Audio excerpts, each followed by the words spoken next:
Hello, everybody. I'm happy to be back with you, this time with an expert. She has worked with NGOs for quite some time and is very good at what she does.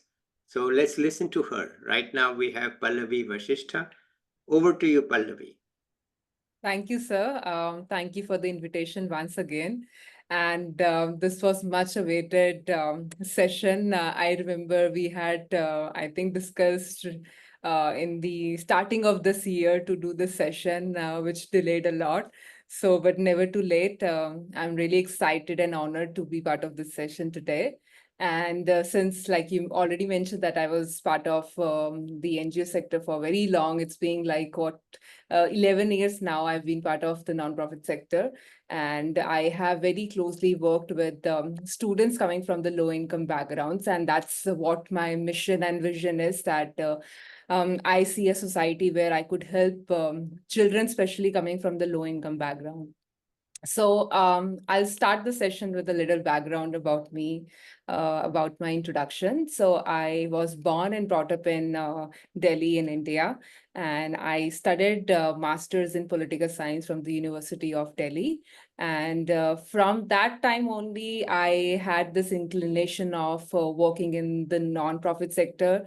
And that's how I started thinking, like, what is something that I wanted to do? Which line will I choose? So I ended up finding a nonprofit, Freedom Employability Academy, and I worked there for around 10 years. And that's how actually I got connected with you also, sir. I remember when I was looking after the mentorship program, I approached you one day asking, like, would you be willing to do a mentoring session? And you were all ready and said that, yes, I will do that. So I was really happy, and that we are doing a session now, and it's being, I think, 3-4 years that we're still connected. And through you, I also got connected with Amit Shah, sir. And it's really nice, like how both of you have been connected with me and with FEA, and overall helping the society and bringing more and more young people and youth to build this conversation. So uh, currently, I started, of course, working with the Freedom Employability Academy, but right now I'm working with another nonprofit, which is Lend a Hand India. I started in July as a senior officer looking after the Internship and the Pathways project. And through LAHI, in fact, from today, I have started working with CBSE, which is the Central Board of Secondary Education, which work for the Government of India. And I'm looking at the skill education program for the CBSE. So I'm really, happy that I started working with Lahi, and now working through them at CBSE. And today I'm conducting the session and sharing my experience as well.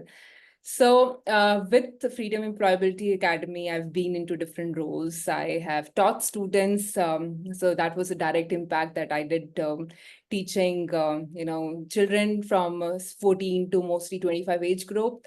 I taught them as a facilitator for 1 year, and then post that, I was involved into evaluations team, curriculum team. I have conducted a couple of training sessions, and then for 6 years, I looked after the mentorship program. So I'm happy that when I moved this change from one organization to another organization, I just wanted to be sure that there is direct or indirect impact that I'm creating in the society.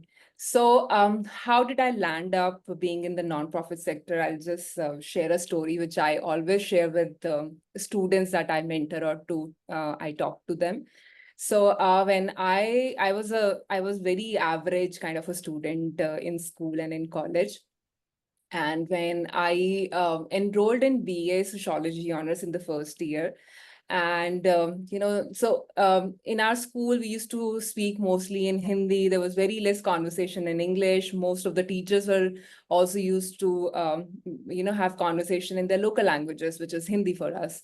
When I entered into a new world of college, it was a different environment altogether. A lot of girls, like my peers, were having conversation in English. So that was very new for me. Somehow, I built rapport with teachers, with professors, and with peers as well. So when I appeared for the final examination of the first year, I somehow couldn't clear. So, and when I got my result, it was my parents' 25th anniversary, and we were out for a celebration. I still remember the day. So, two, three of my friends called and they said that, I have failed. So I was like, okay, should I participate in the celebration of my parents and with everybody, or should I grieve my college life, first time that word failure? So anyway, we came back home and I was crying and I was really sad. Luckily, my parents were really very supportive, and they said that this is not the end of your life. But that was the time for a couple of days I was in depression.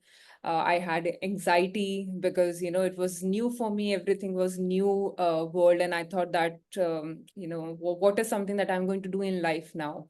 So but I'm really happy that I could meet mentors and teachers and professors in the same college who guided me and suggested that, this is okay. If you want, so you have two options. You can either go back and enroll in the first year in the same course, or you can enroll in a different course in the second year. So you attend the classes regularly for the second year, but you should also appear for the first year examination. And I thought that this is something really nice. I'm going to save my 1 year. So that's how I made a shift from sociology honors to BA program. And I had some good subjects like political science, then I had economics, mass communication, and so on.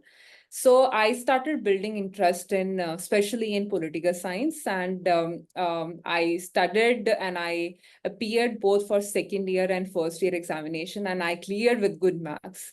So that was something, a motivation factor for me, that, even if you fail at some point, but that's not the end of your life. There will be many other opportunities which will come on your way. And that's the learning path for you. So this story is very, very close to my heart. And I think because I was at an age which, when I talk to these mentees and these students, they are also at the same age. So I definitely share the story with all my mentees and with all the students that I interact with, because I feel that they will be able to resonate with the story. At some point, they may have also felt that pressure, or not getting this kind of a support that they need from their family or from their peers, and also from, especially from their teachers, because they really look after and look forward for their guidance. So I really want to quote one of my professors named Renuka ma'am. So she was my political science professor, and I think her kindness, her gesture to help me genuinely has really helped me to continue and pursue masters in political science. So I am still in connection with her. I completed my graduation back in 2010, but still I'm in connection with her. We build that conversation. So I really feel that, as a student, you would need to uh, really give back, right? So things that I have learned from my professors and from my mentors, I would really need to go back and give it to the students whom I'm interacting with, or anybody else that I feel are also in conversation with youngsters. So that's how I ended up, I thought that why not to help children, coming especially from the underserved communities, where they will definitely not going to have a lot of opportunities to interact with professionals, to get that guidance without paying anything.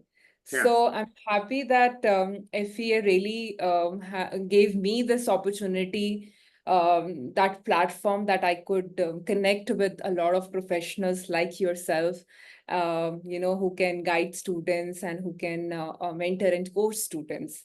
And the same thing I also learned, and I also thought to give back. And that's where during COVID, I also started volunteering program.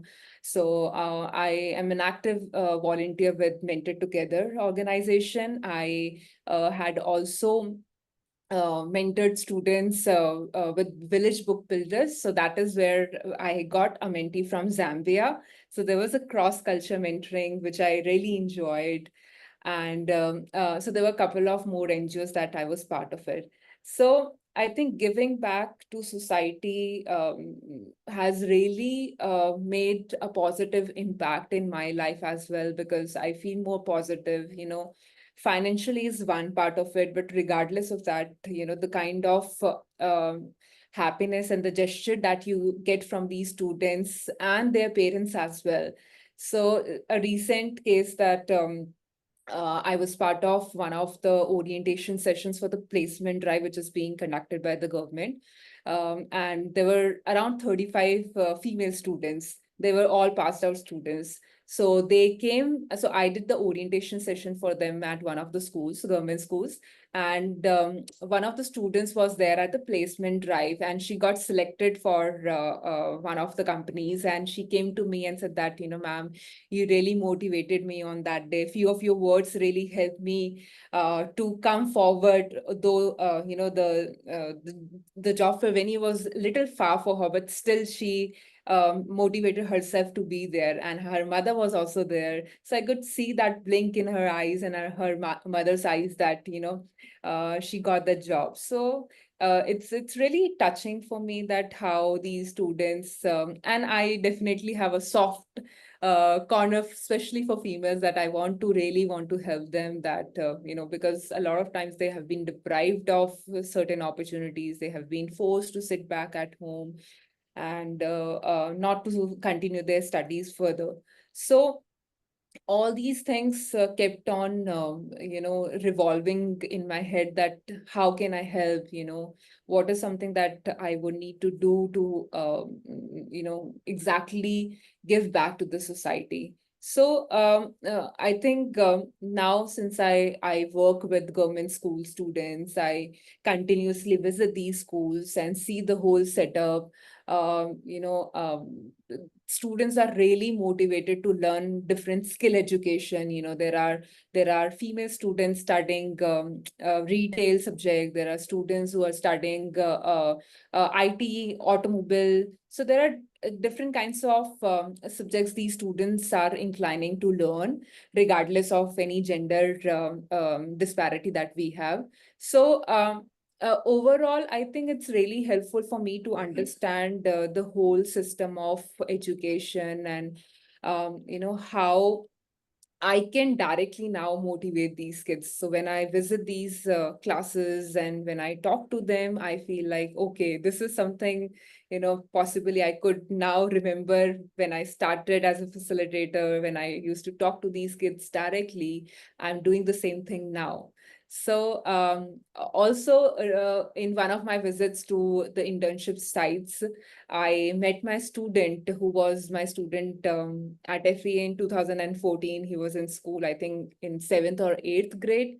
Now he is handling as a store manager at one of the tea outlets, which is Chayos in Delhi. So it was so nice. He was very naughty student and shy as well, but reluctant to come to the classes. So I could see like there's a lot of difference from 2014 to 2024 now. So how he has changed now. He's all into the work profile. Life has really changed for him and for many other students that we have impacted and we will impact. So that's my overall story behind working in the social sector. Um, and I always try to motivate others as well, whether it's students or other staff members or individuals, that we should collectively come together and give back to the society. So if you allow, I can share a Please. couple of pictures. Okay, let me Um, put you on pause while we are setting it up. We are back. She has set up the screen. Let's proceed, Pallavi, please. yes.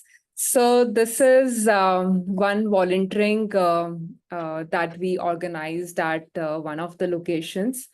In so these are all young kids. So this was a cleanup drive that we did in a fort in, I think, in Prayagraj somewhere, or Varanasi. So we collected around hundreds of students and a couple of staff members as well. So I planned one session with some of the facilitators at FEA and motivated them like how can they also give back to the society, and that's how one of the facilitators came up that he wanted to organize a cleanup drive, and luckily it was 2nd October, so they celebrated in this way, and it was really nice to see how both boys and girls came together to participate and be a part of this volunteering activity. I'll share probably the another picture. So this was another volunteering activity that we did. This is with I Volunteer. This was creating sandwiches, making sandwiches for the poor people and for the needy people in the shelter home. So I, along with some of my colleagues, collectively did this activity. So I was happy that I could motivate, my team members as well to come together and spend their personal time. So this was, I remember, a holiday for us, but rather than doing something else, we try to be together and meet new people and do something for the well-being of the society and as a volunteering act of kindness. So yeah, it's really nice, like we could connect with other people and help them as well. And this is a student I was sharing that Yeah, he's now store handling. manager. Yeah, Yeah, he's a store manager. His name is yeah, Himanshu. yeah. And I met him last year. He was the assistant store manager, but this year he has been promoted as a store manager at Chayos. And someday he has a dream to open his own restaurant. Can we So, expand that picture? sorry, yeah, yeah, Can yeah. we expand it? Because it looks like there's a woman next to him. Yeah. So it's me with him. I'm really, really feel proud to be Okay. a All right. part of his Okay. journey. Okay. And yeah, so and a couple of more pictures I just collected them together. This was the orientation session that I did along with other teachers as well Mm, at one of the government schools. And mm, these are all females. So I was really happy that, okay, now I always wanted to help female students. So now okay. we have all. So yeah, so I think it's really nice, like how we impact overall society, how these kids are progressing. This was a session that I did with the staff members for the volunteering opportunity. Mm, So when I go back and look at these pictures, I feel like, okay, I probably have done something good. And that is the reason I have these memories. And okay. these are the students I was volunteering. Akansha here is my oldest mentee. She was the first mentee that I started interacting with. She's from Maharashtra. She was pursuing her engineering at that point when I started mentoring her. And later on, she finished her college and started working at one of the corporates. And now she's married and she's still working, and we are in connection. And I'm hoping that I'll meet her soon. And her sister Sonali and her friends. So not only I mentored her, but through her, I got connected with her sister Mm, and some of her friends as well. mm, So that is what I think the overall, culture that I want to create. I want to create a community where everyone has been given this opportunity to learn and also give back. So whatever I think I could help her, she has also went ahead and invited some of her friends and also her sister to be part of the session to learn without any cost, right? So I used to spend my Sundays of course Monday to Saturday was all working, and Sundays I used to spend some time with these kids in the morning. So they used to also wake up early in the morning. I used to also wake up, whether it's summers or winters. So uh, I was just waiting to see their smile, how happy they are to be part of the session. So I think that is what the overall journey that I see when I talk about my strength, when I talk about the positive overall nature that I have seen me growing as an individual, and looking at continuing to give back to the society. So yes. Thank you, Pallavi. I do want to get some more information from you about the FEA. Let's focus on the girls there because that was a big issue for me. But so what I want to ask is, what are the typical, who are the typical female student, young people who come to FEA?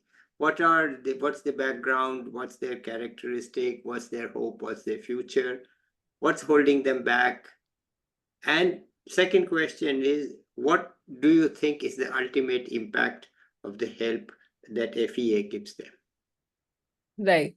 So I think the students are, of course, coming from very humble background, and their fathers are into blue collar jobs, right? And there sometimes very few mothers are into working, but they're also into blue collar thing. They're working at any house, cleaning, and stuff like that. So I think it's really an additional challenge for the students. Sometimes they have to stand in queue to use washroom, to collect water. So these were minor things that I think our students were struggling. And that's an additional, I think, responsibility for them, because they have to choose to either be in school or college, to attend FE classes, or to rather, be busy in household chores. So, but I think most of the students could, push themselves to, regardless of all the challenges that they have been facing in life. But what they look forward is, the education is the only possibility that will help them to actually progress, and which I think I've closely seen, not only part of 1 year as a facilitator, but across these 9, 10 years that I have worked at FEA. So when we start, like, when the student is very fresh, they're new in the system, they are really not sure whether they will be able to attend the classes or not, because it's free of cost, and a lot of them have that stigma that if it is free, that I don't know whether we'll get out of this something or not. So but later on, when they realize that, okay, this is really helping them with different activities, when they sit together with other children and have group discussion. There used to be evaluation as well when I was part of it. The book discussion happening, there are career counseling sessions being given, mentoring being given. So slowly students realize that, okay, they have been deprived of such opportunities, or actually they didn't have all that stuff in their school or otherwise. So when they are part of FEA, they do not see themselves only coming to learn, but later on also get an opportunity to be employable as well. Right. So, like, a lot of our students ended up actually being in positions of managers. In fact, I mean, one of the pictures where I conducted the spelling bee contest for the students. And some of those students now I could see, especially I can recall from the picture that one, Pooja is now a territory manager in Delhi zone, and Sachin, he is working as a career counselor. I think he's a senior career counselor there. So these two were part of the spelling bee contest. I think back in 2016, I believe. Mm. Uh, and now they're at very well positions within FEA only, and I'm sure they have their ambition to move forward in their life and progress overall as well. So that's, I think, the impact as an individual. It's a motivation factor, but also an additional support, because so if they so they had this opportunity to join the classes and to learn from FVA. So Okay. that's the overall, I think, the belief that I have seen, which has really impacted the students' life. Okay. All right. Now, here is a question that's not based on your experience. There may be no answer. Okay. There are many young people who cannot do a full-time NGO job like you have done. And some of them are in college or masters, and they feel that they can do something. Do you have any thoughts on how we could organize these people, just not for the rest of their lives, but for that time? Because I hear from so many young people that they did something while they were in college, and then later on they didn't have the time for it. But it wasn't like really very effective, because Right. that effort basically dies out by the time after they leave. It doesn't work. So how can this be more? Do you have any thoughts on how this could be more sustainable, in the sense that, look, people are in some years of their college and they just join into a system where they can plug in their time, and then they are out of it and they don't have the time, but that's fine because there's a next set of young people. Right, right, Any right. thoughts you have on that? So, sir, I think I can relate with my current profile now. Since so the students that I had interacted with, I orient them on the internship program that we offer them. So this is the part of the curriculum only. This is the part of the Delhi curriculum that the students, especially 11th and 12th class students, so they have different vocational subjects that they have to study. And addition to that, internship is part of the curriculum only. So if somebody studied retail, so they have to complete 80 hours of internship at any with any employer. So some of my students did internship at the Reliance store. And so this was part of the internship program only. So that's how these students, what I've noticed, it's been like 2 months now only. I've working in this system, but within this short time period, I have realized that the students are really interested to learn, because something that they have studied in school, theoretically, now they're actually applying through this internship process. And a lot of these students are inclined towards continuing working in the same sector as well. So there are students who are working in the retail stores. There are students who are working with travel and tourism. So agency, they're working as part of the internship program, and they also build that interest that whether they want to continue this or not. So throughout this process, I think they are processing whether this subject is actually be of their interest or not moving forward. Internship has really helped these students to actually, of course, of course they do not get anything financially, but practically understanding has really helped them to move forward. So their parents also feel happy, when they see their kids going and learning through that process of internship program. And there are, in fact, other than that, there are pathways projects as well, like the placement drive that the government has organized. So the students who cleared 12th class this year and the previous year, we had different employers, and student had this opportunity to come together, and also, they had the choice to choose the employers that they want to get interviewed with. So I think this is a different system that I'm still learning this process right now because I'm too new.